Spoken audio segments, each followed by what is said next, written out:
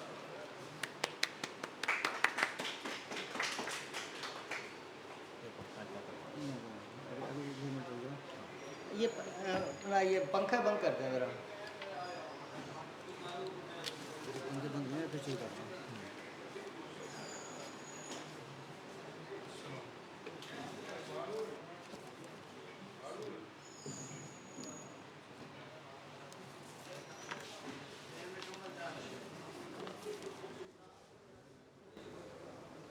आऊज़ुबिल्लाहि मिनश्शैतानिर्रजीम। बिस्मिल्लाहिर्रहमानिर्रहीम।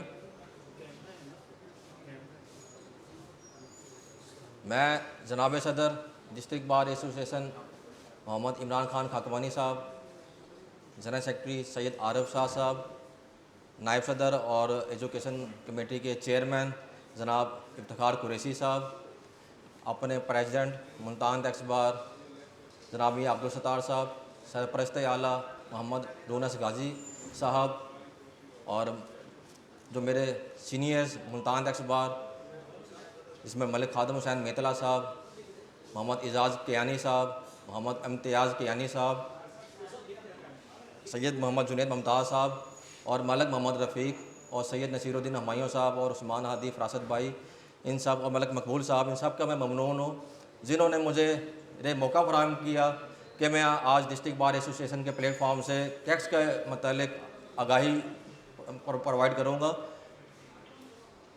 ये 26 जून 2023 की बात है जब इमरान खाकवानी साहब के लिए हमने एक चाय का एहतमाम किया था। तो इमरान खाकवानी साहब ने उस वक्त हमसे दरख्वास्त की थी कि जी आप हमारे मेम्बरान, क्योंकि आगे टैक्स का बहुत काम बढ़ गया है। इस वक्त टैक्स अल्हम्दुलिल्लाह जो वकला हैं वो इंतहाई अच्छे कामयाब और पूरा साल एक ऐसी फील्ड है जिसमें वो काम कर रहे हैं और अच्छा अर्न भी कर रहे हैं। इवन कि अब मैंने देखा है कि सिविल के वकला भी हमारे आरटीओ और रीजनल टैक्स ऑफिस मुल्तान में आए होते हैं और रीजनल टैक्स ऑफिस में वो एक अच्छी सिर्फ एक एनटीएन की सर्विस देकर और फाइलर नॉन फाइलर करके अच्छी अर्निंग रोज़ाना की बुनियाद पर 10 से 15 हज़ार कमा रहे हैं। तो ये ऐसा काम है, अगर आज आप समझ गए तो मुझे उम्मीद है कि आप थोड़ी सी मेहनत से, सिर्फ एक आज मैं थ्योरेटिकल इसको एक्सप्लेन कर दूंगा, आपने इसको लेके चलना है प्रैक्टिकल। और प्रैक्टिकल के लिए भी हमारी जो chairman education committee district bar Iftikhar Qureshi साहब हैं, इनसे हमारी बात हुई है कि प्रैक्टिकल के लिए रात तो हम ऑनलाइन क्लासेस का इजरा कर दें, रात फिर हम कंप्यूटर लैब के अंदर सब दोस्तों को जो सीखना चाहते हैं हम आ जाया करेंगे और प्रैक्टिकल भी हम करवा देंगे। क्योंकि जो टैक्स का लॉ है ये मुख्तलिफ इसके सेगमेंट्स हैं। पहले नंबर पर जो इसका सेगमेंट है वो एक टैक्स गुजार की रजिस्ट्रेशन है कि एक टैक्स गुजार जो टैक्स की नेटवर्क में आना चाहता है उसको हमने सबसे पहले, जैसे हम शनाख्ती कार्ड लेते हैं इसी तरह उसको हम अपने FBR के साथ रजिस्टर करते हैं। उसके बाद इनकम टैक्स का गसवारा हम जमा करवाते हैं। तीसरे नंबर पर फिर हम उसकी असेसमेंट करवाते हैं। जब हम एक गसवारा जमा होता है तो उसकी तखसीस इनकम टैक्स के ऑफिसर ने करनी होती है। उसके बाद जो वो असेसमेंट करेगा इनकम टैक्स का ऑफिसर, उसकी फिर हमने अपील करनी होती है। और अपील का इस वक्त जो मुल्तान टैक्स बार के जो मेंबरान हैं उनकी 5 तरह की कैटेगरीज हैं। पहले नंबर पर वो एडवोकेट हैं, दूसरे नंबर पर वो चार्टर्ड अकाउंटेंट्स हैं, तीसरे नंबर पे institute of chartered cost and management accountants के मेंबर हैं, ACCA हैं, और फिर इनकम टैक्स प्रैक्टिशनर्स हैं। अब ये जो पहले नंबर पर जो एडवोकेट हैं ये सुप्रीम कोर्ट तक का लाइसेंस हासिल रखते हैं कि वो सुप्रीम कोर्ट तक जाएं और टैक्स के मैटर्स को वहाँ प्रेजेंट करें। लेकिन जो बाकी जितने भी मैंने आपको बताए हैं, chartered accountants, cost management accountants, ACCA और इनकम टैक्स प्रैक्टिशनर्स, ये इनकम टैक्स प्रैक्टिशनर्स वो होते हैं जिनको के चीफ कमिश्नर बी कॉमर्स जो कॉमर्स बैकग्राउंड से होते हैं इनको लाइसेंस देते हैं।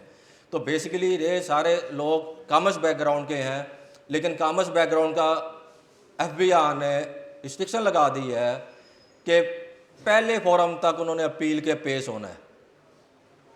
पहला फोरम राधा कमीशन अपील का फोरम है। अगर तो असेसमेंट 2 करोड़ से ऊपर की गई है तो ATIR एप्लीकेबल इंडायरेक्ट रेवेन्यू में अपील होगी, और अगर असेसमेंट का ऑर्डर 2 करोड़ से नीचे का है तो उसकी अपील कमिश्नर अपील के पास होनी है। ये पहला फोरम है जिसमें 4 कैटेगरीज के लोग पेश होंगे। इसके बाद जो भी ऑर्डर होगा, चाहे इसमें FBR अपील में जाए हाई कोर्ट में, चाहे वो टैक्स गुजार अपील में जाए हाई कोर्ट में, वहाँ एडवोकेट मेंबर की ज़रूरत है। उसके बाद हाई कोर्ट के फैसले के बाद जो हरारकी है हमारे पास वो इनकम टैक्स कानून में नहीं दी गई, लेकिन वो हरारकी आर्टिकल 184 सुप्रीम कोर्ट उसको डील करता है कि जैसे ये ऑर्डर होगा टैक्स रेफरेंस, हम इसको टैक्स रेफरेंस की बात करते हैं। यहाँ पर जो हमारा इनकम टैक्स का कानून है वो लफ्ज़ अपील नहीं है हाई कोर्ट में, वो रेफरेंस है। रेफरेंस क्या होगा? वो क्वेश्चन ऑफ लॉ होगा। लेकिन इसमें 3 मई 2024 को अमेंडमेंट हुई है और उसके बाद उन्होंने इसको मिक्स क्वेश्चन ऑफ लॉ और क्वेश्चन ऑफ फैक्ट के साथ हाई कोर्ट में रेफरेंस करने की इजाज़त दी है कानून ने। और अब जो फैसला होगा हाई कोर्ट से वो फिर सुप्रीम कोर्ट में जाएगा और सुप्रीम कोर्ट में अपनी उसकी हायरार्की है उसमें हम अपील करेंगे। तो मीन्स के जो फाइलिंग का काम है इनकम टैक्स की रिटर्न की, वो 80% लोग जितना कमाते हैं, जो उसका 80% लोग जो इस फाइलिंग को काम कर रहे हैं, गुस्वारा भरते हैं, जमा करवाते हैं। लेकिन जो 20% काम जो अपील का है उससे ज़्यादा एडवोकेट मेंबर कमा रहे हैं। अल्हम्दुलिल्लाह एडवोकेट मेंबर हाई कोर्ट में पेश होते हैं और सुप्रीम कोर्ट में पेश होते हैं, और वो इतनी अच्छी हैंडसम अर्निंग है कि अगर आप इस कानून को, अगर आप फाइलिंग नहीं भी आती, आपको फाइलिंग की कंसेप्ट क्लियर नहीं भी है, लेकिन अगर आप उस काम को भी चाहें तो हाई कोर्ट में टैक्स रेफरेंस में आप पेश होकर जितना एक आदमी 30 या 50 गुस्वारों से कमाता है वो एक टैक्स रेफरेंस से कमा सकता है। 2 से 5 लाख रुपए से फीस शुरू होती है हाई कोर्ट में और सुप्रीम कोर्ट में 10 लाख से शुरू होती है। तो ये फील्ड एडवोकेट्स की है। और इमरान खाकवानी साहब और इफ्तिखार कुरैशी साहब और सैयद आरफ शाह साहब हमें बार बार यही कहते रहे कि आप आएँ, हमारे टैक्स मेंबरान, जो हमारे एडवोकेट मेंबरान हैं उनको टैक्स के बारे में एडवोकेट करें, इनको टैक्स के बारे में आगाही प्रोवाइड करें, ताकि जो ये इस वक्त खला मौजूद है, वकला मौजूद नहीं है हाई कोर्ट में और सुप्रीम कोर्ट में जो कि टैक्स के मैटर को प्रेजेंट करें। इसकी एक वजह हेसिटेशन है। वही हेसिटेशन जब हम इंग्लिश में बात कर रहे होते हैं तो हमें हेसिटेशन होती है, लेकिन हम जब लिख रहे होते हैं तो हमें कोई मसला नहीं होता, हम 10 सफ़े 50 सफ़े की किताब भी लिख देते हैं। तो एक दफ़ा आपने टैक्स के मैटर को हेसिटेट के बगैर आपने जब देखेंगे, किताब पढ़ेंगे, 2-4 केस किसी सीनियर के साथ करवा देंगे, तो उसके बाद अगला जो केस होगा हाई कोर्ट में वो इजीली आप भी कर सकते हैं। क्योंकि आज का जो मौजू है वो मेरा इनकम टैक्स फाइलिंग है। ये बेसिकली कॉमर्स बैकग्राउंड का मौजू है, लेकिन जो हमारे एडवोकेट मेंबर्स हैं वो भी बड़े इसको डीपली जानते हैं, करते भी हैं और समझते भी हैं कि इनकम टैक्स की फाइलिंग क्या है। मैं आज इसका ओवरव्यू दूंगा कि इनकम टैक्स का कंसेप्ट क्या है, इनकम टैक्स का जो बेसिकली पर्पज़ क्या है। जो टैक्स है, इस सबसे पहले तो इसकी डेफिनेशन हम देख लेते हैं। ये टैक्स है, ये गवर्नमेंट लेती है फलाई कामों के लिए, अपनी सवर्जिनिटी को कायम करने के लिए, रियासत के मामलात को तय करने के लिए, और सरकार जो तनख्वाहें देनी होती हैं गवर्नमेंट मुलाजमीन की, उसके लिए ये टैक्स लिया जाता है। टैक्स के बारे में जो मशहूर स्कॉलर्स, चाहे अमेरिका के सदर, चाहे जितने भी मौजूद गुजरे हैं साहब का, उन सब ने ये कहा जी कि ये सबसे एक ऐसा काम है जो हुकूमती कामों में जो नापसंदीदा तरीन काम समझा जाता है। क्योंकि टैक्स देना, कोई भी टैक्स आपसे मांगा जाए तो कोई भी शख्स खुशी से टैक्स नहीं देता, लेकिन गवर्नमेंट का काम है कि क्योंकि उसने इसको लेके चलना है गवर्नमेंट के मामलात को, तो उसने टैक्स को वसूल करना है। और इसका जो बेसिक पर्पज़ है, ऑब्जेक्टिव जो होते हैं, for collection of revenue to run and administrative the government, to use as a tool for implementation of its policies and for fair distribution of wealth। तो fair distribution of wealth भी इसका एक purpose है, ताकि जो अमीर लोग हैं उनसे टैक्स उसी तादाद में ज़्यादा लेकर जो फलाई काम है गरीबों के लिए, जो इस पोजीशन में नहीं है कि वो ज़्यादा कमा सकें, तो उन तक उनका हिस्सा रियासत की तरफ से पहुँचाना। तो बेसिकली टैक्स का जो काम है वो फलाई कामों के लिए इकट्ठा किया जाता है।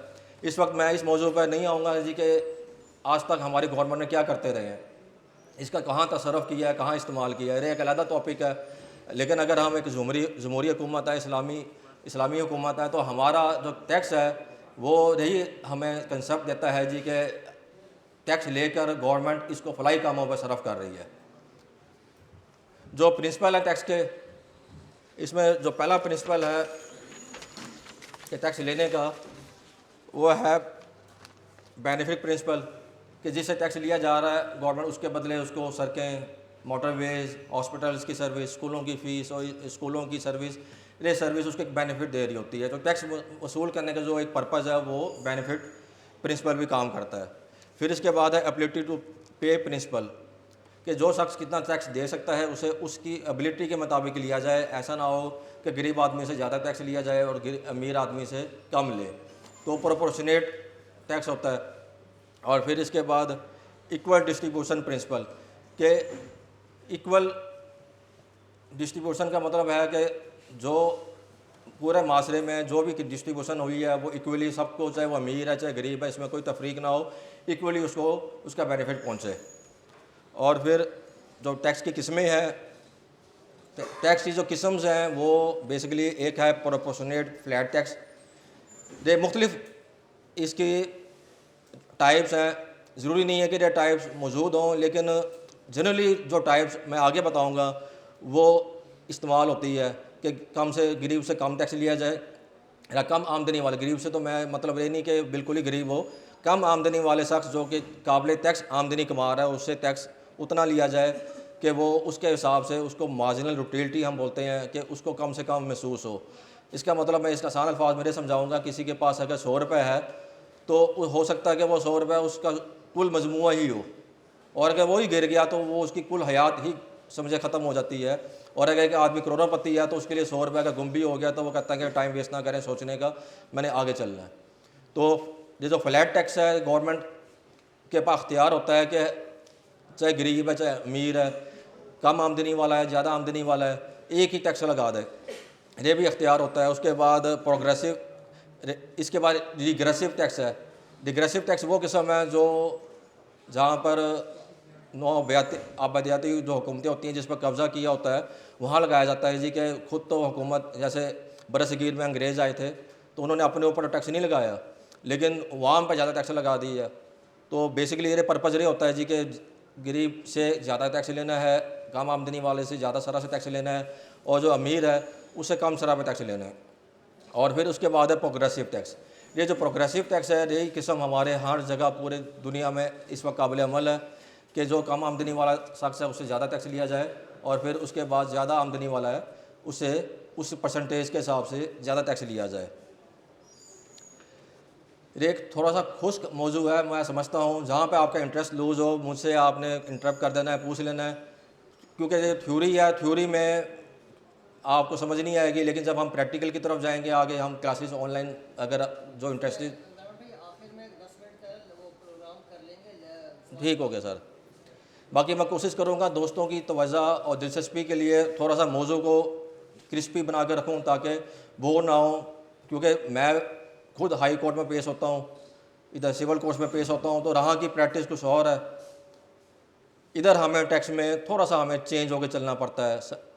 हमें अपने हाथ से एक एक चीज़ देखनी पड़ती है, अपने हाथ से ड्राफ्टिंग करनी पड़ती है, फाइलिंग अपने हाथ से करनी पड़ती है, और इस तरह जाकर हम एक जो टैक्स का केस होता है उसमें हम रिस्क नहीं ले सकते कि हारा जीत, हमने हर सूरत में विन करना होता है। विन का मतलब है कि टैक्स कंसल्टेंट कभी भी दो नंबरी नहीं करता, ना ही हम जितने एडवोकेट हैं वो जुल्म के साथ होते हैं।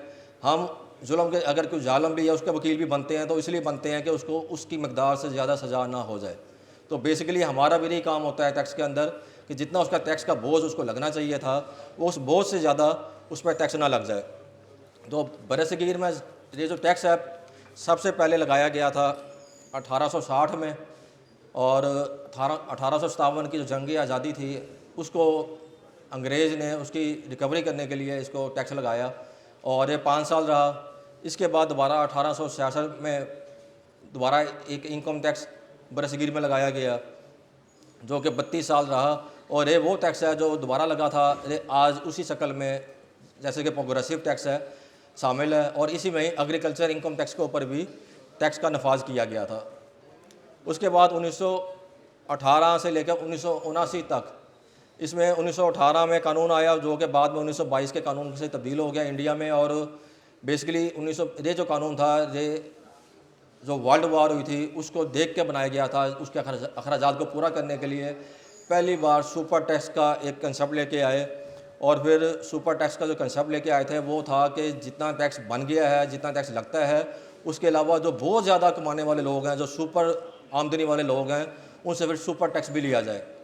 तो सुपर टैक्स का जो एक कंसेप्ट था 1918 में आया, और उसके बाद 1922 में वो फिर इनकम टैक्स जो कानून था उसका ही हिस्सा बना दिया गया, और सुपर टैक्स का जो कंसेप्ट है वो आज ही उसी तरह चलता हुआ ये 1979 के कानून में आया। 1979 का कानून 23 साल बाद रिपील हो गया, और फिर हमारा इनकम टैक्स ऑर्डिनेंस 2001 है, और इसमें भी सुपर टैक्स का कंसेप्ट है। और इवन कि अब एग्रीकल्चर इनकम टैक्स भी देखेंगे तो एग्रीकल्चर इनकम टैक्स में भी सुपर टैक्स को शामिल कर दिया गया है। तो अब काश्तकार जो लैंडलॉर्ड है वो भी अब सुपर टैक्स अदा किया करेंगे। इसमें बेसिकली टैक्स में दो स्कीम चलती हैं, एक टैक्स अवॉइडेंस और एक टैक्स एवेजन। टैक्स अवॉइडेंस और टैक्स एवेजन में फ़र्क बड़ा अहम ज़रूरी है। जब भी टैक्स का जो शख्स काम सीखना चाहता है उसको टैक्स अवॉइडेंस और एवेजन में फ़र्क मालूम होना चाहिए। टैक्स कोई मुकम्मल तखसीस या दुरुस्त तखसीस टैक्स कंसल्टेंट का काम होता है, वो हमने करनी होती है, और अगर हमें कहीं से बेनिफिट मिल रहा होता है तो हमने अपने टैक्स गुजार को लेके देना होता है, और इसी चीज़ की वो हमसे कंसल्टेंसी लेता है। अगर एक शख्स KPK में कोई प्रोजेक्ट लगाता है, हुकूमत किसी जगह पर कैसे बिहारी का कोई इलाका है वहाँ पे टैक्स फ्री जोन बना देती है, तो हम अपने टैक्स गुजार को कहते हैं जी कि आप भी वहाँ एक फैक्ट्री लगा लें और वहाँ से सप्लाई ऐसे करें कि वो माल मुल्तान आए, मुल्तान से लाहौर जाए, लाहौर से भी जब वो जो फाइनल आपने बेचना वहाँ से बेचें तो आपको 2% 5% टैक्स में कमी हो जाएगी। तो ये बेसिकली एक स्कीम होती है ला की जिसको हम मैनिपुलेट करते हैं, और इसको हम कहते हैं tax avoidance. Avoidance legal term है, इसमें कोई नुकसान नहीं है, इसमें कोई जुर्म नहीं है।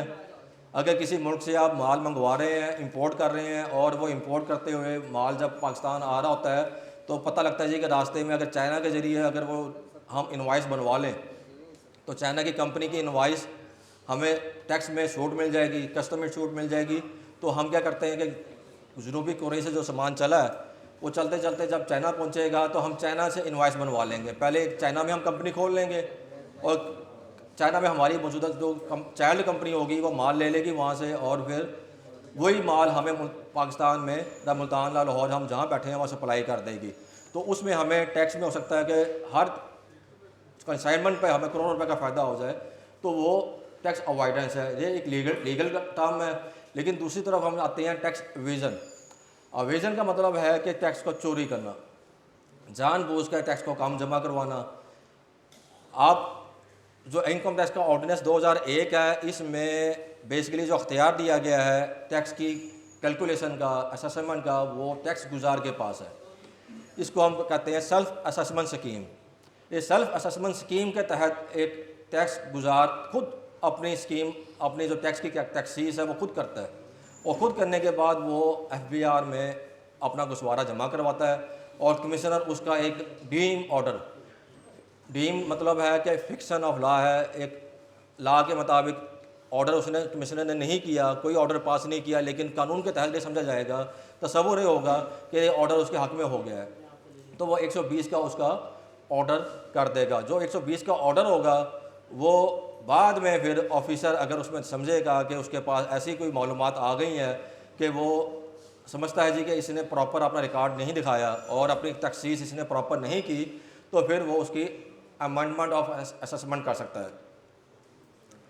अब सबसे बड़ा अहम सवाल पेश राह पे आता है जी कि हमारा क्लाइंट कौन होगा। पहले नंबर पर तो हमारा क्लाइंट है वो टैक्स गुजार है।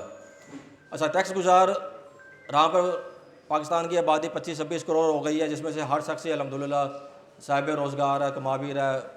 इसमें मुमकिन है कि 10 से 15 करोड़ हमारी जो एक, क्योंकि हमारा जो एक इस वक्त आबादी है उसमें ज़्यादा मेजर जो अमाउंट है वो एक पसमानदा है, काबिल टैक्स आमदनी ना कमाती हो, लेकिन करोड़ों की तादाद में ऐसे लोग मौजूद हैं जो काबिल टैक्स आमदनी कमा रहे हैं। क्या वो सब गुस्वारा अपना जमा करवा रहे हैं? क्या वो सब टैक्स जमा करवा रहे हैं? क्या वो सब अपना कौमी फ़रीज़ा अदा कर रहे हैं? ऐसा नहीं है। ये कंसेप्ट 2006 तक चला है। हुकूमत के इंस्पेक्टर्स, FBR के इंस्पेक्टर्स मार्केट में आया करते थे, लोगों को चेक करते थे, दुकानों को चेक करते थे, मार्केटों को चेक करते थे, और उसके बाद उनकी लोगों को रिकॉर्ड ले जाकर टैक्स जो बिजनेसमैन थे उनको कहते थे कि जी कि आप टैक्स नेटवर्क में आए। लेकिन हमारी एक सोच है कि हमने आज से, अगर पुराने दोस्त जहाँ बैठे हैं तो एंटीना टैक्स लगा हुआ था, 25 रुपये होगा, 30 रुपये होगा, आज से 25-30 साल पहले, 40 साल पहले, तो 25-30 रुपये भी हम नहीं देते थे और एंटीने को छुपा कर छत पे लगाते थे। अगर टीम आती थी हम कहते हैं कि जी कि हमारे घर ना TV है ना एंटीना है। तो इसी तरह टैक्स गुजार भी नहीं चाहता जी कि वो FBR के पास जाए और इसमें अपने आप को टैक्स गुस्वारा जमा करवाए और इस नेटवर्क में आए। लेकिन क्यों आएगा? अब 2006 से पहली दफ़ा एक ऐसा टैक्स लगा दिया गया जो नॉन फाइलर के लिए था। एक कंसेप्ट दिया गया नॉन फाइलर और फाइलर। FBR ने कहा कि जो शख्स फाइलर होगा, जब वो बैंक से 50,000 रुपये की ट्रांजैक्शन करेगा एक दिन में कैश की सूरत में, तो उससे बैंक टैक्स काटेगा। अब जितने ताजर व्यापारी जो बैंकों से कारोबार कर रहे थे उनके लिए बड़ा मुश्किल हो गया। किसी को 10 लाख रुपए देना है तो फ़ौरन 100 रुपये 1000 रुपये कट गया उनका। तो उस सूरत में लाखों की डेली की ट्रांजैक्शंस के ऊपर जब टैक्स कटने लगा बैंकों में, तो आखिरकार लोगों को, ताजरों को इस फील्ड में या नेटवर्क में आना पड़ा। ये तादाद अगर आज से 20 साल पहले जो टैक्स गुजारान थे पाकिस्तान में वो 5 से 6 लाख थी, आस्ता आस्ता बढ़ती गई और बढ़ के आज 6 मिलियन 60 लाख तक की ये तादाद पहुँच चुकी है, और ये अभी तादाद मज़ीद बढ़ेगी और लोग टैक्स नेटवर्क में मज़ीद आएंगे।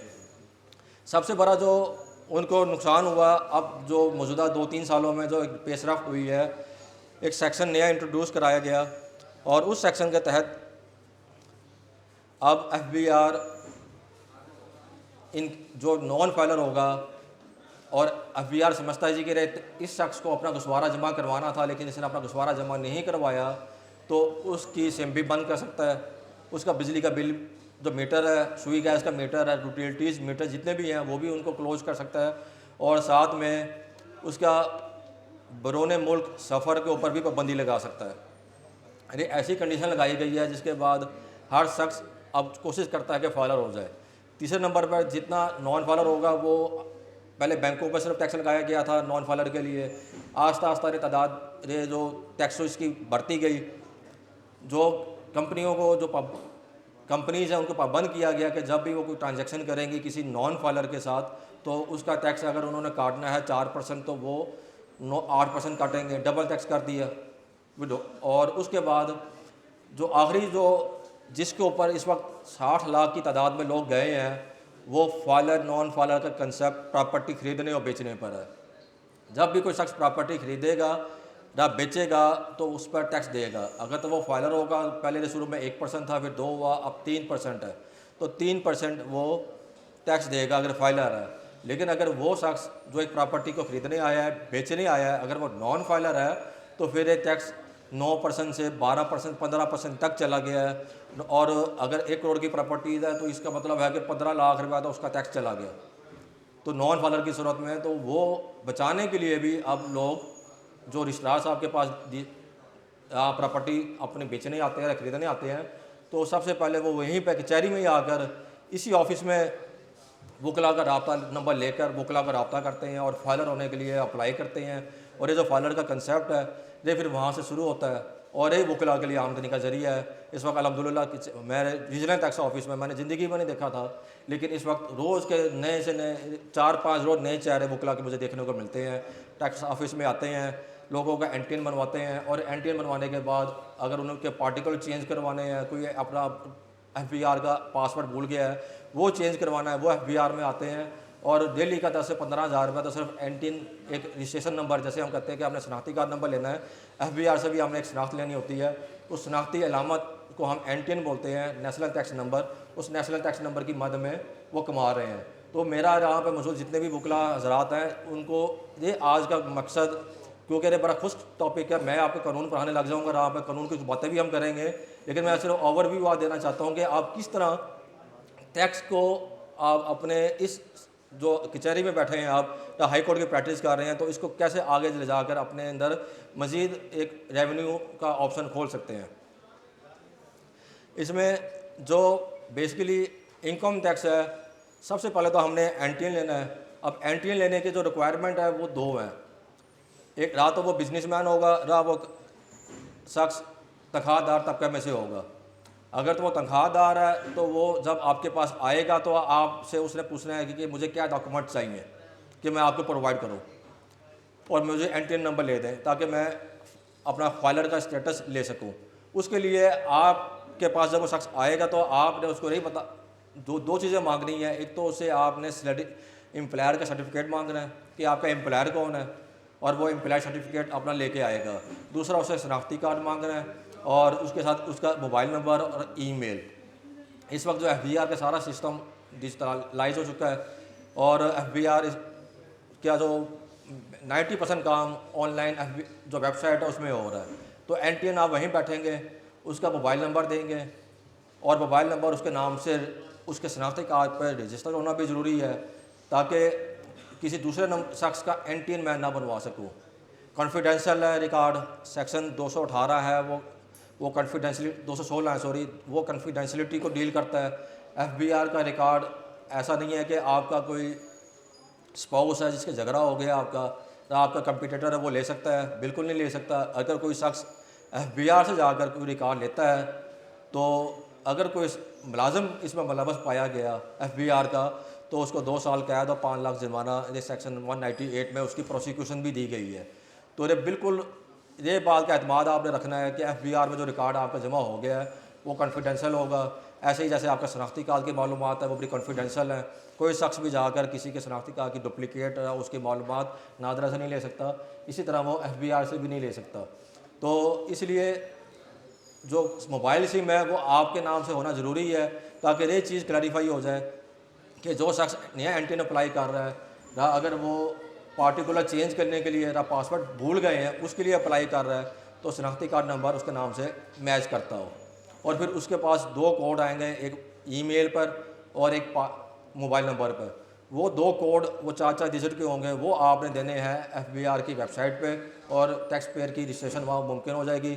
और अगर वो कारोबारी शख्स है तो उसके लिए जो रिक्वायरमेंट होगी वो रिक्वायरमेंट सबसे पहले तो आपने उसे ईमेल लेना है, मोबाइल नंबर लेना है शनाख्ती कार्ड की कापी लेनी है, साथ में उसे आपने लेटर पैड मांग रहे हैं। तीसरे नंबर पे आपने उसे बैंक स्टेटमेंट और बैंक मेंटेनेंस सर्टिफिकेट कि उसका बैंक में अकाउंट है, वो मेंटेनेंस अकाउंट लेना है उसे। अगर नया टैक्स गुजार है तो उसके पास बैंक मेंटेनेंस का सर्टिफिकेट नहीं होगा, क्योंकि बैंक का अकाउंट उस वक्त खुलता है कि अगर मैं इमरान एंड को के नाम से काम शुरू करना चाहता हूँ, मेरे नाम से तो बैंक अकाउंट खुल जाएगा मोहम्मद इमरान गाजी, अगर मैं पर्सनल अकाउंट खोलना चाहता हूँ। लेकिन अगर मैं बिज़नेस अकाउंट खुलवाना चाहता हूँ तो बिज़नेस अकाउंट जो होगा इमरान एंड कंपनी के नाम से, वो उस वक्त खुलेगा जब वो मेरे NTN में मेरा बिज़नेस शामिल होगा। लेकिन अभी NTN बना नहीं है, तो उस वक्त में भी आपको रिक्वायरमेंट एंड बैंक अकाउंट की ना हो। और उसके बाद आपने किरायानामा देना है, और उससे किरायानामा FBR को देकर जिस जगह पर वो काम कर रहा है, जिस जगह पे लेटर पैड में उसका बिज़नेस का एड्रेस आ रहा है, वो किरायानामा या फिर आपने उसके अगर वो मालिक है जगह का तो टाइटल ऑफ ओनरशिप, ये डॉक्यूमेंट्स लेकर आपने FBR में फॉर्म 181 है उसको आपने अप्लाई करना है। वेबसाइट है fbr.gov.pk, वहाँ पर IRS के नाम से IRIS जो gov.pk का लिंक आ रहा है, तो iris.fbr.gov.pk इस पर आपने जाकर वहाँ पे न्यू एनरोलमेंट NTN न्यू, इस पर जाकर किसी का अगर NTN बना हुआ तो वो नया NTN अप्लाई करेगा, नहीं बना हुआ तो नया NTN अप्लाई करेगा। अगर किसी ने आज से 20 साल पहले NTN अप्लाई लिया हुआ था लेकिन कभी गुसवारा जमा नहीं करवाया और FBR में उसका लॉगिन नहीं बना, तो फिर वो एनरोलमेंट के वहाँ पे एक ऑप्शन होगा, वहाँ अप्लाई करेगा और अपने आप को मोबाइल नंबर देकर और शनाख्ती कार्ड पर कोड मंगवा, मोबाइल नंबर और ईमेल पर कोड मंगवा कर वो अपने आप को FBR के लॉगिन का हिस्सा बन सकता है। अब जो आमदनियाँ हैं वो बेसिकली FBR का जो इनकम टैक्स का कानून है वो 5 आमदनियों को डिस्कस करता है। इसमें 5 हेड ऑफ इनकम है जो बेसिकली पूरे कानून को डील कर रहे हैं और उसी में रह के आपने चलना है। अगर ये 5 हेड आपको समझ आ गए, कोई मुश्किल नहीं है, बड़े आसान है। इसमें सिर्फ नेचर समझनी है कि जो शख्स आपके पास आया है तो आपने उसे मांगना क्या रिक्वायरमेंट है, उसकी आपने क्या डॉक्यूमेंट लेना है। सिर्फ अगर ये समझ आ गई तो आपने एक पेपर के ऊपर जमा नफ़ी करना है, कोई मुश्किल काम नहीं है। जैसे आप घर के अखराजात का तखमीना लगाते हैं, ऐसे ही आपने टैक्स गुजार के अखराजात का और उसकी आमदनी का तखमीना लगाना है। इसमें कोई हार्ड एंड फास्ट रूल नहीं है। 90% जो टैक्स गुजार हैं वो नो अकाउंट केस है, उनके पास कोई इन्फॉर्मेशन नहीं है। किसी आप दुकानदार से कहें जी कि आपने किताबें ले आओ, खाते ले आओ, लेजर ले आओ, तो वो कहेगा जी कि ना मेरे पास अकाउंटेंट है, ना मेरे इतने वसाइल हैं। लेकिन 1979 के कानून में नो अकाउंट केस का कंसेप्ट था, लेकिन अब जो 2001 का जो ऑर्डिनेंस आया है मुशर्रफ साहब के दौर में, ये बेसिकली एक ऑस्ट्रेलिया से हमने एक्सपर्ट को हायर किया था, उसने ऑस्ट्रेलिया के हिसाब से इस कानून को बनाया था। और उसमें हर ये समझा जाता है कि हर शख्स अपनी किताबें बना रहा है, हर शख्स रोज़ की जिसको अगर उसने 500 रुपये की सेल की है तो वो एंट्री कर रहा है, उसका नाम लिख रहा है, उसका शनाख्ती कार्ड नंबर लिख रहा है। अगर उसने 5000 की सेल की है, 10,000 की सेल की है तो वो मुकम्मल तफसील अपने कस्टमर की लेकर एंट्री कर रहा है। लेकिन ऐसा नहीं होता, सारा काम एक जो कारोबारी शख्स है उसके दिमाग में ही होता है। वो शाम को बैठता है, वो सिर्फ इतना अंदाज़ा लगाता है कि आज मेरी सेल कितनी हुई है, जिसे हम बिक्री बोलते हैं कि आज मेरी बिक्री कितनी हुई है और मैंने अब जो शॉर्ट हो गया माल वो कौन कौन सा मंगवाना है, और शाम को उसको अंदाज़ा होता है जी कि आज मुझे मुनाफा कितना हो गया है। अब उस मुनाफे को लेकर पूरा साल उसने चलना होता है और उसके पास अपने माइंड में साल बाद कुछ याद नहीं होता जी कि मैंने कितना कमाया है। जब वो हमारे पास आता है तो उसमें नहीं मालूम होता जी कि मेरी असल टैक्स क्या बनती की तखसीस है वो क्या बनती है। अब यहाँ पे टैक्स कंसल्टेंट का रोल शुरू होता है कि टैक्स कंसल्टेंट ने किस तरह आगे चलना है उसको लेकर। अब इसमें 5 हेड है। पहले नंबर पर इनकम फ्राम सैलरी है। अगर वो टैक्स गुजार आपके पास आया तो रात हो सकता है कि वो सैलरी पर्सन हो। दूसरे नंबर पर हो सकता है कि उसने प्रॉपर्टियाँ अपने किराए पर दी हों। तीसरे नंबर पर वो कारोबारी शख्स हो सकता है, जैसे मैंने अभी कारोबार की बात की है। चौथे नंबर पर उसका कैपिटल गेन, उसने कोई प्रॉपर्टी बेची है, कोई अब सोना बेचा है, उसने कोई उसके पास एंटीक कोई चीज़ें मौजूद थी, एंटीक बेची हैं और उससे वो उसको कोई मुनाफा होगा तो वो कैपिटल गेन है। और चौथे नंबर पर है इनकम फ्राम अदर सोर्स, कि अगर ऊपर वाले 4 हेड में जो इनकम कहीं फॉल नहीं करती वो इनकम फ्राम अदर सोर्स है। तो ये जो 4 हेड हैं, income from salary, income from property, income from business और इनकम फ्राम कैपिटल गेन, इनको आपने रट लेना है। और इसके अलावा अगर कोई चीज़ होगी तो वो इनकम फ्राम अदर सोर्स में डाल देनी है। और इसका बड़ा आसान तरीका है, जो सैलरी पर्सन होगा उसका जब आपने सिर्फ एक क्लर्क को जो भी अगर आपके पास कोई कंप्यूटर का काम करने वाला शख्स मौजूद है उसको पेपर में वर्किंग करके दे देनी है कि एक शख्स का ये लॉगिन है, इस लॉगिन में जाओ और इस शख्स ने साल के अंदर 15 लाख रुपए की सैलरी ली है, गवर्नमेंट एम्प्लॉई है, इसका टैक्स साथ साथ कट गया है। जब टैक्स कट गया है तो वो टैक्स की डिस सर्टिफिकेट वो लेके आ गया है। 15 लाख में मिसाल देता हूँ कि उसका 1.5 लाख रुपये टैक्स कट गया है, तो आप उसको एंट्री करेंगे कंप्यूटर में, और इसी एंट्री को करवाने का जो सैलरी पर्सन है वो आपको 5 से 10,000 15,000 जैसे आप समझते हैं कि उसकी सैलरी बढ़ती जाएगी, उसी हिसाब से आपने उसे फ़ीस चार्ज कर लेनी है। इसी तरह कारोबारी शख्स है। अब कारोबारी शख्स आता है तो हो सकता है कि उसके ने कोई प्रॉपर्टी किराए पे भी दी हो, कारोबार के अलावा उसने कोई गोल्ड और प्रॉपर्टी भी बेची हो। ये सैलरी पर्सन के साथ भी हो सकता है कि जरूरी नहीं कि सैलरी ही कमाएगा, सैलरी के साथ उसने अपना कोई मकान बेचा, उस पर कोई गेन हो गया। तो अरे आपने उसकी नेचर को देखना है, और उसकी नेचर को लेकर 5 वहाँ पर फॉर्म है, FBR की जो वेबसाइट है उसने 5 फॉर्म दिए हुए हैं। अरे 5 फॉर्म यही हैं कि सैलरी का फॉर्म है, इनकम फ्राम प्रॉपर्टी का फॉर्म है, इनकम फ्राम बिजनेस का फॉर्म है, कैपिटल गेन का फॉर्म है, और इनकम फ्राम अदर सोर्स का फॉर्म है। लेकिन जब वो शख्स आपके पास आया, वो कारोबारी शख्स है, तो सबसे पहले आपने उसे पूछना कि जी कि पूरे साल में आपकी सेल क्या हुई है, परचेज़ किया हुई है। वो कहेगा मुझे नहीं मालूम क्या सेल हुई है, क्या परचेज़ हुई है, मेरे पास अकाउंटेंट नहीं है। आप उसे बताएंगे जी कि इनकम टैक्स के कानून में तो रूल 29 है, रूल 30 है, उसमें बड़ा क्लियर लिखा हुआ है जी कि आपने इतनी किताबों को मेंटेन करना है, और इनकम टैक्स का ऑफिसर आपसे वो किताबें मंगवा कर आपका ऑडिट भी कर सकता है। वो कहेगा जी कि मेरे पास इतने वसाइल ही नहीं है कि मैं अगर अकाउंटेंट रखूँ 50,000 महीने के ऊपर तो मैं 6 लाख उसको दूँ, और उसको बैठाने के लिए कुर्सी मेरे अपने बैठने की जगह नहीं है मेरे कारोबार के अंदर, तो मैं उसको भी जगह के लिए अपने एक अलग कमरा किराए पे लूँ, फिर उसको पंखा कूलर कोई चीज़ लगा के दूंगा, गर्मियों का मौसम है, सर्दियाँ तो हीटर लगा के दूंगा। और उसके बाद ये जो वसाइल है मेरे 10 से 15 लाख रुपए का, तो मैं सारे साल में कमाया है, क्या मैं 10 से 12 लाख 15 लाख रुपए उसकी तनख्वाह उसकी मुराद पे खर्च कर दूँ? पॉसिबल नहीं होगा। अकाउंटेंट ज़रूर भर्ती होते हैं, लेकिन अकाउंटेंट्स की जॉब शुरू होती है कंपनीज़ के अंदर, जैसे महमूद ग्रुप हो गया, अल्लाह वसाई टेक्सटाइल मिल होगी, 3 स्टार, वहाँ पे अकाउंटेंट्स की ज़रूरत होती है।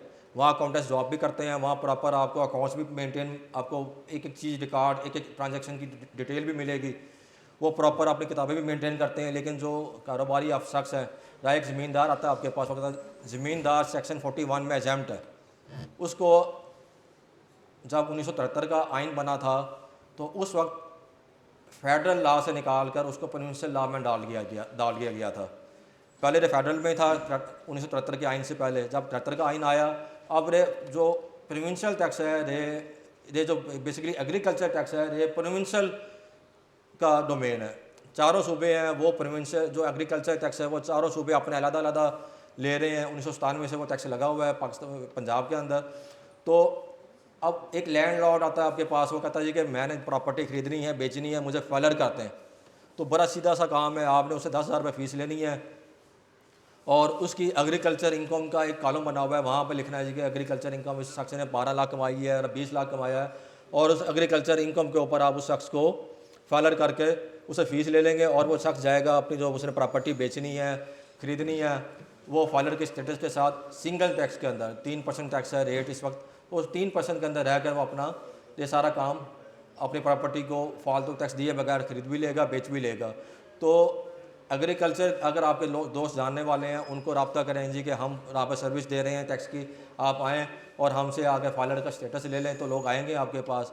और इसी तरह जो बिजनेसमैन है वो किताबें नहीं बनाता, वो आएगा आपके पास साल बाद। आप फिर जो अब आपने एज ए कलेक्टर आप ये समझें कि आप जज हैं, कलेक्टर हैं FBR के, और एज ए टैक्स कलेक्टर आपने सोचना है कि जी कि अगर मैं कलेक्टर हूँ तो एक शख्स जो आगे मेरे सामने कहता है मेरे पास कोई चीज़ नहीं है, और मुझे मेरा कानून सेक्शन 121 है वो कहता है जी कि जिसके पास ना उसने घुसवारा जमा करवाया है, ना जिसके पास रिकॉर्ड है, ना कोई चीज़ है, तो उसकी मैंने तखसीस कैसे करनी है। तो उसकी तखसीस के लिए FBR के अफसर ने भी, ऐसा नहीं है कि अगर FBR का अफसर कोई तखसीस कर रहा है तो वो अंदाजे से करेगा, बिल्कुल नहीं करेगा अंदाजे से। उसके लिए भी बाकायदा सेक्शन 121 में कहा गया है, और सेक्शन 122 में अगर उसने घुसवारा जमा करवाया हो फिर भी कहा गया है अगर उसका ऑडिट हो रहा है तो वो उसकी बेस्ट अवेलेबल इंफॉर्मेशन के ऊपर करेगा। अब ये तो बेस्ट अवेलेबल इंफॉर्मेशन का लफ्ज़ 121 सेक्शन में किसी पर्पज़ के लिए लिखा गया है, और पर्पज़ यही है कि किसी के साथ ज़्यादती ना हो। अगर एक शख्स के पास रिकॉर्ड नहीं है तो उसके साथ ज़्यादती ना हो। अब एक टैक्स गुजार बनना चाहता है वो मेरे पास आया है, कहता है जी कि मेरे पास रिकॉर्ड ही नहीं है। तो अब मैंने एज ए कलेक्टर सेक्शन 121 की प्रोविजन को पढ़ा, मैंने देखा कि मेरे पास बेस्ट अवेलेबल इंफॉर्मेशन कौन सी हो सकती है एज ए कलेक्टर, और मैं इसको कितना टैक्स लगा सकता हूँ जो मेरे अख्तियार में आता है। तो मैं उसको टैक्स लगाने के लिए सबसे पहले उसका सर्वे करूँगा उस शख्स का, उसके बिजली के बिल घर के मंगवाऊँगा, उसकी दुकान के मंगवाऊँगा, उसके बच्चों की स्कूलिंग का ख़र्चा मालूम करूँगा, उसके बाद उसके जो बाकी अखराजात हैं घर के रोज़मर्रा के वो मैं हासिल करूँगा। और फिर एक ही डॉक्यूमेंट जो हमारे मुल्क में चल रहा है डॉक्यूमेंटेड, वो बैंक है। अभी तक बैंक का जो डॉक्यूमेंट है उसके ऊपर आज तक कभी नहीं हुआ कि बैंक का डॉक्यूमेंट और वो इस बात पर कोई अदालत में गया हो जी कि इसने फेक ट्रांजेक्शन मेरे खाते में डाल दी हैं, इसमें बोगस एंट्रीज आ गई हैं। एंट्री ज़रूर हुई होगी लेकिन आपने नहीं की होगी, किसी और ने की होगी, लेकिन बैंक की जो स्टेटमेंट है इस वक्त वो ऑथेंटिक समझ जाती है। तो मैं बीइंग ए कलेक्टर उस शख्स की जो पूरे साल में बैंक स्टेटमेंट है वो हासिल करूँगा। अब बैंक स्टेटमेंट में पता लगता है जी कि पूरे साल में 30 लाख रुपए उसने कारोबार में से, जब उसने जो लेन देन में जब उसने खरीद की या कोई प्रोडक्ट्स बेची हैं तो 30 लाख रुपए की एंट्रियाँ की हुई हैं। तो मैं उसे कहूँगा भाईजान आपके तो 30 लाख रुपए का तो आपने कारोबार किया है, अरे देखें अरे बैंक स्टेटमेंट में आ गया। वो कहेगा हो सकता है जी कि मैंने इससे ज़्यादा का किया हो। आप उसे कहेंगे कि एज ए कलेक्टर मेरे पास जो बेस्ट अवेलेबल इन्फॉर्मेशन है वो 30 लाख है, मैं आपको मैक्सिमम बेनिफिट नहीं दे सकता हूँ कि मैं आपको भी रात नहीं है, मैं 30 लाख और भी 30 लाख के साथ 5-7 लाख की जो कैश की ट्रांजेक्शन हैं उन कैश ट्रांजेक्शन को मैं डालकर उसको 38 लाख 40 लाख पर उसकी सेल दिखाऊँगा। सेल दिखा के फिर हमारे यहाँ कंसेप्ट है कि उसके अखराजात भी जो उसने सेल किया तो वो उसके अखराजात भी किए हैं, उन अखराजात को मैं उसमें से मना करूँगा। उसने तनख्वाहें दी है स्टाफ को, किराया दी है, वो मना करूँगा। लोडिंग अनलोडिंग माल आया उसकी दुकान पर गया है वो मना करके मैं कहूँगा जी कि आप नॉर्मली हमारे यहाँ कंसेप्ट है जीपी ग्रॉस प्रॉफिट, ये नॉर्मली सेक्टर वाइज तब्दील होता रहता है। आप उसे पूछेंगे जी कि आप ये बताएं कि आपको खाम मुनाफा कितना होता है, वो खाम मुनाफा बता देगा जी कि मुझे 100 रुपये में 15 रुपये होता है, इसके बाद मेरे बाकी जो ऊपर का अखराजात है वो होते हैं। खाम मुनाफे से मुराद है कि जो प्रोडक्ट मैंने मैनुफैक्चर की है या मैंने ख़रीद के बेची है वो मुझे कितने में पड़ी है। इसके बाद में जो मुलाजमीन जो खाम माल की प्रोडक्शन में नहीं शामिल, खाम माल की जो ख़रीदने से लेकर बेचने तक वो शामिल नहीं है, उससे ऊपर के अखराजात जैसे किराया हो गया और बाकी अखराजात हो गए, एडमिन स्टाफ की सैलरी होगी, वो मना करके अगर मैंने कोई टैक्सेस दी हैं ड्यूटीज़ दी हैं वो मना करके मैं उसका जीपी के साथ 15% से 10 से 15% जीपी हम लगाते हैं नॉर्मली। और जीपी के बाद अगर ये समझ आ गई आपको कि मैंने जीपी कितना रखना है इस सेक्टर के ऊपर, अगर शुगर का काम कर रहा है तो उसका जीपी मैंने क्या रखना है, अगर टेक्सटाइल का काम कर रहा है इसका मैंने जीपी क्या रखना है, अगर आटे का ट्रेडर है तो इसका मैंने जीपी क्या रखना है। तो उस हिसाब से आपने जीपी मेंटेन करना है और फिर उसके अखराजात को मैनेज करके आपने एक सफ़े के ऊपर वर्किंग करके दे देनी है कंप्यूटर ऑपरेटर को, और जाके उसे कहना जी कि ये आप 500-1000 रुपये लो और इसको फीड कर दो। वो फीड करेगा तो कैसे गुजार से आपने 10-15-20 हज़ार जो जितना अच्छा वो कारोबारी शख्स है उस हिसाब से आपने फ़ीस चार्ज करके ले लेनी है। और एक मैक्सिमम काम कितनी देर का है, आधे घंटे का। आधे घंटे में आपने कंप्यूटर पर बैठे हुए, अगर कंप्यूटर नहीं चलाना आता तो एक पेज पर लिख कर कंप्यूटर ऑपरेटर को आपने वर्किंग देनी है और वो आपकी टैक्सीज करके आपको जो कंप्यूटर में फिल करके आपको प्रिंट निकाल के दे देगा। और फिर उसके बाद फाइलर जब शख्स हो जाएगा तो वो जो फाइलर के बेनिफिट है वो फिर हासिल कर सकेगा। अब इसमें 2-3 टर्म्स हैं वो बड़ी अहम है, मैं उसको एक्सप्लेन करके फिर इजाज़त चाहूँगा आप दोस्तों से, टाइम भी पूरा हो गया है। इसमें जो सबसे पहले आपने ये देखना है कि वो शख्स का स्टेटस क्या है। हमारे इनकम टैक्स में जो पर्सन की डेफिनेशन दी गई है वो 3 तरह की दी गई है, या तो वो इंडिविजुअल होगा या वो एसोसिएशन ऑफ पर्सन, इसे हम एओपी भी बोलते हैं, पार्टनरशिप भी बोलते हैं। तो एओपी होगी या फिर तीसरे नंबर पे कंपनी होगी। तो आपने ये देखना है कि इंडिविजुअल और एओपी की टैक्सीस, उसका फॉर्म, हर चीज़ तरीक़ेकार वो सेम है। सिर्फ कंपनी की सूरत में ज़रा सोफिस्टिकेटेड काम हो जाता है क्योंकि कंपनी के अंदर उसने ऑडिट भी करवाना है, उसके अकाउंट्स पहले से तैयार होते हैं और उसमें तो बड़ा आसान काम है कि आपने सिर्फ अकाउंट्स पकड़ने हैं तो आपने फिल करना है। लेकिन वहाँ पर जो मैंने आपको पहले बताया था कि हमारे यहाँ ACC है, चार्टर्ड अकाउंटेंट्स और ये कॉस्ट मैनेजमेंट अकाउंटेंट्स, ये बेसिकली इनके पास अख्तियार है ऑडिट करने का। तो ऑडिट कंपनी फिर प्रेफर करती है जिसने ऑडिट किया है उसी से ही अपना इनकम टैक्स का गुस्वारा जमा करवा दें। लेकिन जब आगे मैंने आपको एक एवेन्यू दिया है, वो एवेन्यू है हाई कोर्ट और सुप्रीम कोर्ट, कि जब उनकी तखसीस होगी, ऑफिसर उसको टैक्स लगाएगा 10 करोड़ रुपए का, तो वो उन्होंने जाना ट्रिब्यूनल में। ATIR में तो चार्टर्ड अकाउंटेंट चला जाएगा, ATIR में तो ITP चला जाएगा, लेकिन अपीलेट ट्रिब्यूनल के बाद जब हाई कोर्ट में केस जाएगा तो वहाँ एडवोकेट ने जाना है। तो कंपनीज़ का भी एवेन्यू आप लोगों के लिए ओपन है। ऑडिट आप बेशक आप नहीं कर रहे, आप उनके गुस्वारे जमा नहीं करवा रहे, लेकिन आपके पास as a advocate chartered accountant को कभी भी जज साहब पसंद नहीं करते कि वो आएँ और केस को प्लीड करें। हाई कोर्ट में बिल्कुल ममानत है, ये आप सब जानते हैं। अल्हम्दुलिल्लाह एडवोकेट है जो हमारा काला कोर्ट है, रे हमारी बड़ी इज़्ज़त है, रे हमें इस सुप्रीम कोर्ट तक और फिर सीनियर एडवोकेट सुप्रीम कोर्ट तक हमें लेके जाता है। तो हमने उसमें, और मैंने पहले बात ये की है कि जितने गुस्वारे फाइल जमा करवा रहे हैं, ये टोटल अगर 70% काम कर रहे हैं, 80% काम कर रहे हैं, अगर 80% हम टोटल ओवरऑल देखें कि 80% 100% में से 80% जो काम है वो रिटर्न फाइलिंग का है, 20% अपीलों का है, तो हाई कोर्ट सुप्रीम कोर्ट का है। तो जितना 80% काम से लोग नहीं कमा रहे, उससे 4 गुना 5 गुना हम अल्हम्दुलिल्लाह ये जो हाई कोर्ट में केस लेके जा रहे हैं वहाँ से कमा रहे हैं। तो ये एवेन्यू कंपनियों का जो भी होगा वो आप लोगों ने ही वहाँ पर पेश करना है। अब पर्सन की डेफिनेशन के बाद कंसेप्ट है टैक्स ईयर का और फाइनेंशियल ईयर का। फाइनेंशियल ईयर हमारे यहाँ बोला जाता है जुलाई से लेकर जून तक के 12 महीने के पीरियड को। तो आपने जो गुस्वारा जमा करवाना है वो आपने फाइनेंशियल ईयर के हिसाब से जमा करवाना है कि जुलाई से लेकर 1 जुलाई से आपने उसकी बैंक स्टेटमेंट मांगनी है। 1 जुलाई 2000 जो भी अब 23 गुजरा है तो 24 गुजरा है, तो 1 जुलाई 2023 से जून 2024 तक आपने उसे मालूमात हासिल करनी है। उन मालूमात से ही आपने उसका टैक्स का गुस्वारा जमा करवाना है।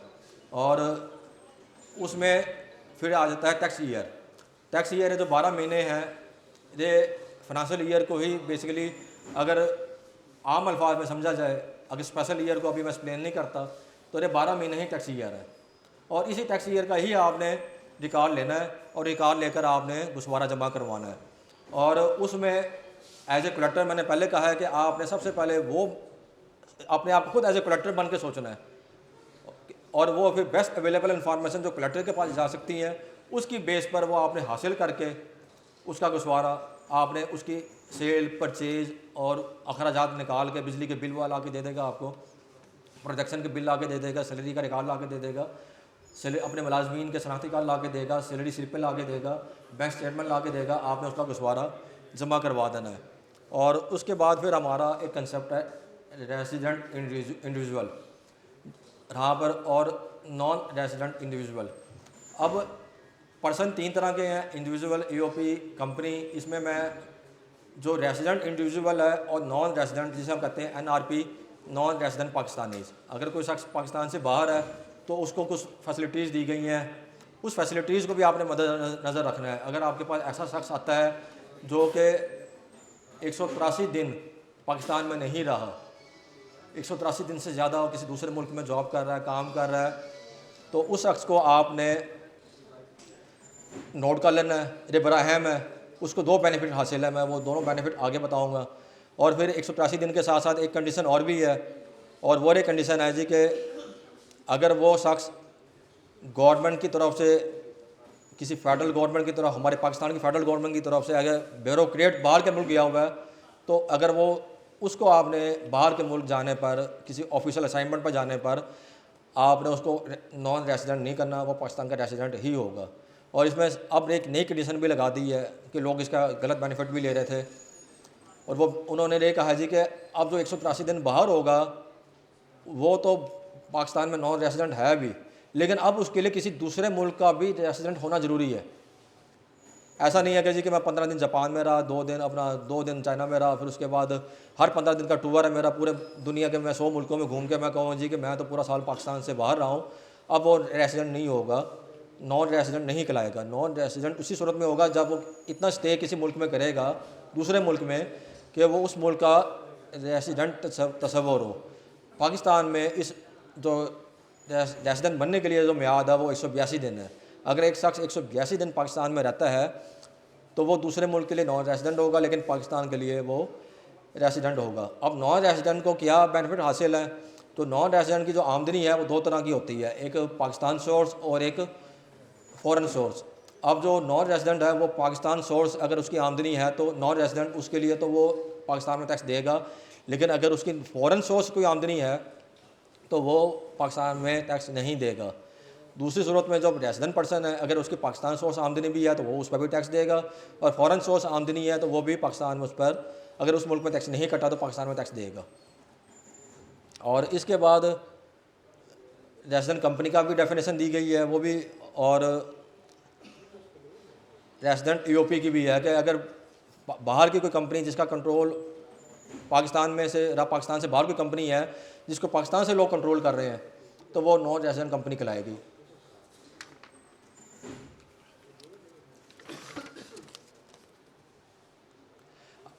अब सबसे अहम बात होती है कि गुस्वारा कौन जमा करवाएगा।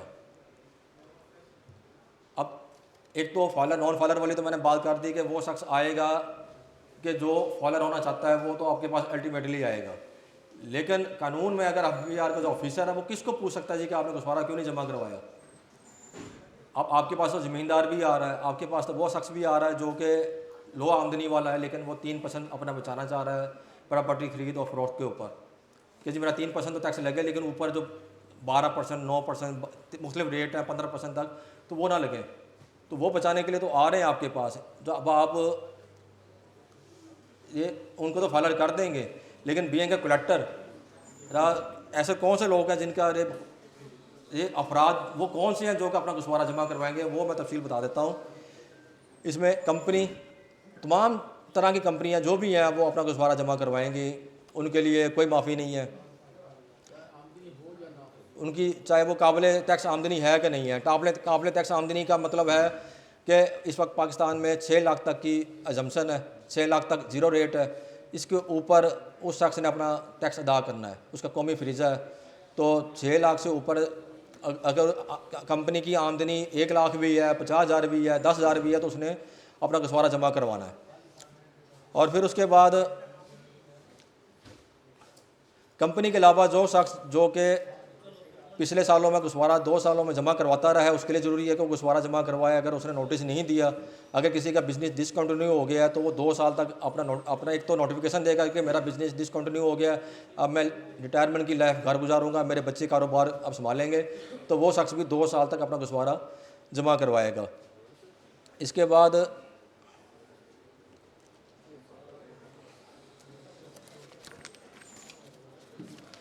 अगर किसी के पास 1000 सीसी की गाड़ी है वो शख्स अपना गुस्वारा जमा करवाएगा। अगर किसी के पास मकान है तो वो भी अपना गुस्वारा जो 500 स्क्वायर यार्ड से ज़्यादा की प्रॉपर्टी है, इमूवल प्रॉपर्टी, वो भी अपना गुस्वारा जमा करवाएगा। सिर्फ इसमें जो रायत है वो उस सूरत में है कि जी कि अगर वो सिर्फ प्रॉपर्टी की वजह से अगर उसकी काबिल आमदनी टैक्सीज नहीं है, टैक्स आमदनी नहीं है, अगर सिर्फ प्रॉपर्टी की वजह से अकेले वो गुस्वारा उसके लिए लाजमी नहीं है। एक बेवा खातून उसके लिए लाजमी नहीं है। एक यतीम बच्चा जो प्रॉपर्टी रखता है लेकिन 500 स्क्वायर यार्ड की, लेकिन वो यतीम है और उसकी उम्र 25 साल से कम है, तो उसके लिए गुस्वारा जमा करवाना लाजमी नहीं है, उसको अजम्पशन है। और इसी तरह अगर कोई मजदूर शख्स है तो उसके लिए भी ये लाजमी नहीं है।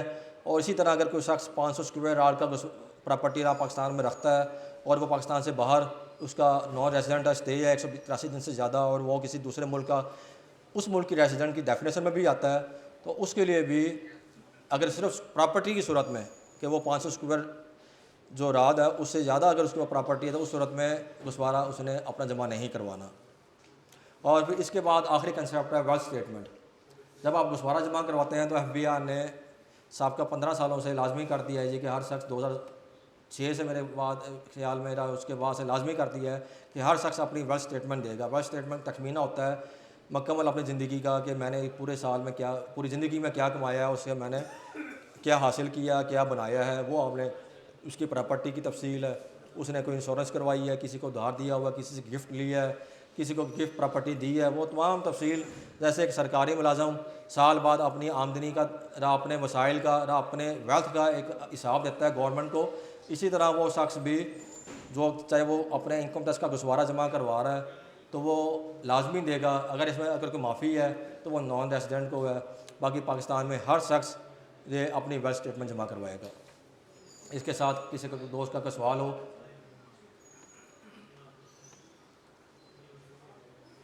ये भी आपने कहा था कि sector wise GP rate apply होगा, तो आपने ये भी कहा कि इनकम टैक्स ऑर्डिनेंस 2001 ये डॉक्यूमेंटेशन के ऊपर बात करता है, तो फिर ये खुद से जीपी रेट अप्लाई करना, ये ज़रा आप हमें बताएं।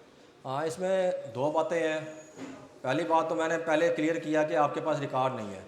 अब आपने एज ए कलेक्टर बन के सोचना है कि मैं कलेक्टर इस पर कितना टैक्स लगा सकता है। और सेक्शन 121 में मैंने कहा कि कंडीशन लगी हुई है कि बेस्ट अवेलेबल इन्फॉर्मेशन, कलेक्टर के पास कोई ना कोई इन्फॉर्मेशन होगी तो टैक्स लगाएगा, अदरवाइज़ उसको भी अख्तियार नहीं है कि टैक्स लगाए। अब वो इन्फॉर्मेशन क्या हो सकती है?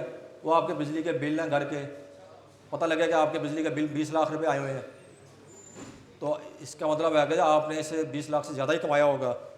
दूसरी सूरत रही है कि जी कि आपके बच्चों के तनख्वाहें या बीकन हाउस में बच्चे पढ़ते हैं, 25 लाख रुपए वहाँ बच्चों की फ़ीसें जा रही हैं। तीसरे नंबर पे एक बच्चा आपका ऑस्ट्रेलिया में जाके पढ़ता है, वो 40 लाख रुपये सालाना खर्चा वहाँ आप अदा कर रहे हैं। तो बेस्ट अवेलेबल इंफॉर्मेशन डॉक्यूमेंटेड जो उसके पास होगी कलेक्टर के पास, वो उसकी बेस पर टैक्स लगाएगा।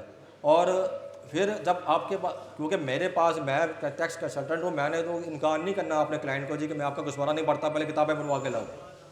मैंने कलेक्टर के तौर पर सोचा, फिर मैंने हिसाब लगाया कि जी कि ये इसके पक्की सेल हो सकती है, जिसको मैं छुपा नहीं सकता, जिसको मैं इसे कम करूँगा तो ऑफिसर मुझे टैक्स लगा देगा।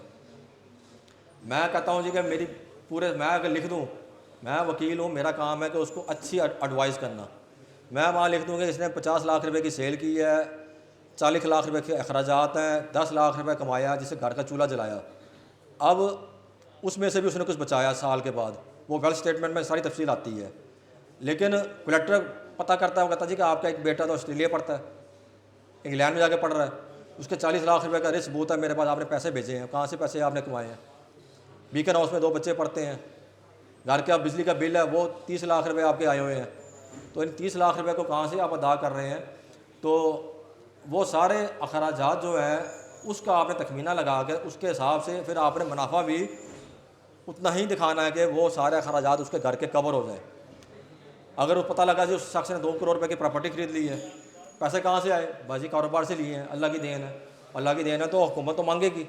अरे वो इन्फॉर्मेशन है जो कि बेस्ट आपके पास अवेलेबल इन्फॉर्मेशन है कलेक्टर के पास, जो उसने बता पूछना है जी कि 2 करोड़ रुपए, बेशक आपने 20 सालों में वो कमाया 2 करोड़ रुपए, मकान ले लिया, कारोबार से कमाया है, लेकिन ज़िंदगी में 1 रुपया टैक्स नहीं दिया। तो इसलिए टैक्स को आप लेकर चलना है। आजकल प्रॉपर्टी के ऊपर बहुत नोटिस आ रहे हैं, जो शख्स प्रॉपर्टी खरीदता है अगले दिन उसको नोटिस आता है कि आपने 3 करोड़ रुपए की प्रॉपर्टी खरीदी है, वसाइल कहाँ से आए आपके पास? आप तो हमारे पास ना कभी गुस्वारा लेके आए हैं, ना कभी 1 रुपया टैक्स जमा करवा के गए हैं। तो ये बेसिकली कलेक्टर की जिम्मेदारी है और कलेक्टर के सोच को आपने लेकर चलना है। और उसको फिर जब किताबें आपके पास नहीं है तो फिर जीपी वहाँ हम इस तरह लगाएंगे कि जहाँ हमारा सेक्टर है कि शुगर का है, तो उसमें देखेंगे यार कम से कम मुनाफा कितना होता है इस बंदे को। वो जो मुनाफा है वो बेसिकली रहा अनडॉक्यूमेंटेड इकॉनमी में तो चलता है, हमारी सारी इकॉनमी अनडॉक्यूमेंटेड है, लेकिन उसके किताबें होना ज़रूरी है। लेकिन हम उसके मुनाफे का भी तखमीना, ये तो नहीं कि अगर उस शख्स ने कमाई 1 करोड़ के ऊपर 15 लाख है तो मैं 20 लाख लिख दूँ। तो मैं वहाँ पर थोड़ा सा इस क्वेश्चन को रखूँगा जी कि उसके एक रफ़ आइडिया बना लूँगा अपने माइंड में कि इसने कमाया कितना है।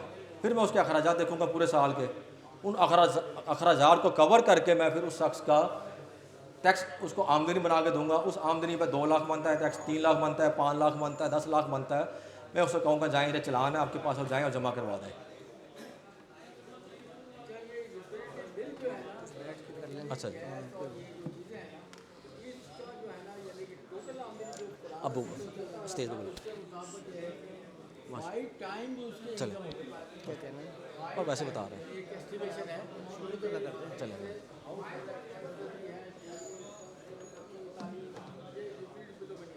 और दूसरी बात यह है कि आजकल जो है ना महकमे ने कानून बना दिया है कि जो बंदा घोषवारा नहीं लेगा उसको यूटिलिटी बिल, यूटिलिटी जो कनेक्शन है वो डिस्कनेक्ट कर दिए जाएंगे, मोबाइल सिम बंद कर दी जाएगी, बिजली का कनेक्शन और गैस का कनेक्शन।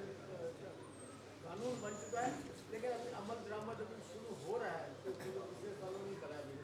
अच्छा जी, मैं अब इजाज़त चाहूँगा तमाम दोस्तों का मैं बहुत ममनून हूँ जनाब सदर district bar association Mohammad Imran Khan Khakwani साहब का, जनरल सेक्रेटरी सैयद आरफ शाह साहब का और नायब सदर हमारे हर दिल अजीज़ बहुत रे शख्स के मैं इंतहाई तारीफ़ के हकदार हैं कि रात तो मैंने 2016 में देखा था, 14 में देखा था कि यहाँ पर लेक्चर्स की सीरीज़ शुरू हुई थी। आज पहली बार देखा है इस साल में कि इन्होंने पर्सनल पेन लेकर बहुत अच्छे स्पीकर इनवाइट किया। मैं खुद आता रहा हूँ हर फंक्शन में और इन्होंने मुझे बार बार इनकी ख्वाहिश थी कि हमारे जो डिस्ट्रिक्ट बार के मेम्बरान हैं वो टैक्स का भी मालूमात ले सकें। मैं इफ्तिखार कुरैशी साहब को भी इंतहाई ममनून है कि इन्होंने मुझे मौका फराहम किया कि मैं अपने उस प्लेटफॉर्म पे आया हूँ जो कि मेरा असल प्लेटफॉर्म है। मेरी प्रैक्टिस भी हाई कोर्ट की है, इंशाल्लाह सुप्रीम कोर्ट का मेरा लाइसेंस अब अप्लाई कर दिया है, तो इंशाल्लाह आपके साथ ही होऊंगा। बहुत शुक्रिया। बहुत शुक्रिया Mohammad Imran Ghazi, general secretary tax bar association Multan. उनके साथ उनका शुक्रिया अदा करता मोहम्मद यूनुस गाजी साहब का, एडवोकेट टैक्स बार, और मियाँ अब्दुल सत्तार सदर टैक्स बार इनकम टैक्स का। उसके अलावा मैं तमाम जो मौजूदीन हजरात हैं हमारे टैक्स वाले, और उन्होंने इस लेक्चर को बड़े इन हमाक से सुना, उनका भी शुक्रगुजार हूँ। बहुत शुक्रिया।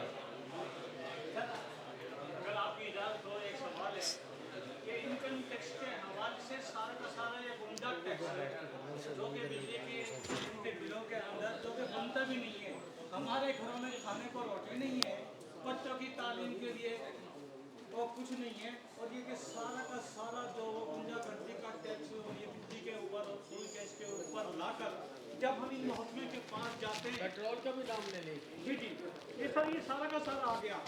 ये कब तक ये आया कि ये जुल्म होगा? मेरा आपसे सवाल है सर, ऐसा है, मैं जवाब देता हूँ। एक जवाब देता हूँ, मेरी बात सुने। इनके रिस्पॉन्सिबल ये नहीं है जो ऊपर हमारे मगरमच्छ बैठे हैं वो ऊपर है, आप और ये एक स्टेज पर है। ये सवाल तो मैं आपसे भी तलाश कर सकता हूँ और मैं आपके साथ हूँ इंशाल्लाह, ऐसी बात नहीं है सवालों में। Thank you. Public interest litigation के हवाले से मैं बात कर रहा हूँ। बिस्मिल्लाहिर्रहमानिर्रहीम। मैं चंद गुजारिशात आपकी खिदमत में करता हूँ जो हमारे मौजूद मेंबर ने फरमाया है। बात ये है कि हमारे जो है ना सेक्रेटरी साहब, स्पीकर साहब ने टैक्स की हिस्ट्री भी बताई, टैक्स क्यों लगाते हैं ये भी बताया, टैक्स को इस्तेमाल कहाँ करना है ये भी बताया, और फिर हमने किस आदमी ने इनकम टैक्स रिटर्न फाइल करनी है वो आमदनी के हेड्स भी बताए। और ये एक बुनियादी चीज़ जो है ना मेरा ख्याल है को मिस हुई है कि भी कितनी रकम आमदनी इंसान कमाएगा तो उस पर टैक्स लगेगा, ये बात रह गई है। बुनियादी तौर पर कानून ये कहता है, ये बेसिकली इनकम टैक्स के जो है ना एक फेडरल लेवल पे कानून है जिसे इनकम टैक्स एक्ट जो है ना ऑर्डिनेंस 2021 के तहत है। उसमें इन्होंने इनकम की मदाद और सारे बेसिक उसमें है कि जिसकी 6 लाख, इस वक्त 6 लाख बेसिक है, जो सालाना 6 लाख रुपया अपने मुख्तलिफ मदाद से कमा रहा है इनफरादी आदमी, चाहे वो सैलरी है, चाहे वो बिजनेस है, चाहे वो प्रॉपर्टी इनकम है, चाहे अदर सोर्सेज हैं, तो ये उसको देगा। लेकिन अगर बैंक प्रॉफिट पे है तो वो 15% वहाँ बैंक वाले काटेंगे ही। अगर उसकी 50 लाख से ज़्यादा हो जाएगा तो फिर उनको नॉर्मल टैक्स देना पड़ेगा। तो ये जिसकी 6 लाख सालाना आमदनी यानी 50,000 रुपया माहवार आमदनी है उस तक तो टैक्स नहीं है, लेकिन 6 लाख से ऊपर जब जाएगा तो बुनियादी 6 लाख मिला करके फिर उसके टैक्स रेट हैं, तो उसके मुताबिक उसने टैक्स देना है। ज़राअत पर टैक्स अलहदा है, वो प्रोविंशियल सब्जेक्ट है। अब उसको भी उसमें सिर्फ ज़री इनकम के साथ साथ जो हम मवेशी पालते हैं वो उसको भी उसी में शामिल किया गया है। पहले सिर्फ ज़राअत की आमदनी पर था, ठीक है जी, वो Punjab agriculture income tax act 1997 का है, वो सूबाई टैक्स है, वो भी आमदनी पर है। लेकिन अब जो है ना हाल ही में उन्होंने अमेंडमेंट की है और उस अमेंडमेंट के मुताबिक उन्होंने उसके रेट्स भी बढ़ाए हैं, और प्लस जो हम मवेशी पालते हैं वो भी एग्रीकल्चर का ही हिस्सा शुमार किया गया है, उस पर भी जो है ना आमदनी होगी। आमदनी की वो अलहदा उसका जो है ना कैटेगरी है कि 6 लाख तक माफ़ी है, 6 से 12 है मिसाल है तो उसको पहले 5% है, फिर 12 से 18 है तो फिर 10% हो जाएगा, 18 से जो है ना 25 है तो इस तरह हो जाएगा, तो उसको प्रोग्रेसिव टैक्स कहते हैं। तो बुनियादी तौर पर जो इन्होंने आपको तफसील से बताया है, ये इस वक्त कोई भी खुशी से टैक्स नहीं जमा करा रहा, टैक्स इसलिए करा रहे हैं कि मौके पर टैक्स कटता है, तनख्वाहदार का भी कटता है, बैंक वाले पैसे जमा करें वहाँ टैक्स कटता है, ट्रांजैक्शन करते हैं वहाँ टैक्स कटता है, प्रॉपर्टी खरीदते हैं वहाँ टैक्स कटता है, इसी तरह गाड़ियाँ खरीदें उस पर टैक्स कटता है, इस तरह के मुख्तलिफ इवेंट्स पर मुख्तलिफ ट्रांजेक्शन टैक्स कटता है। अगर तो आप टैक्स गोशवारा जमा करा रहे होंगे तो आपके टैक्स रेट कम होंगे, अगर नहीं करेंगे तो फिर काम कहीं डबल है और कहीं ट्रिपल है, बस इतनी सी बात है।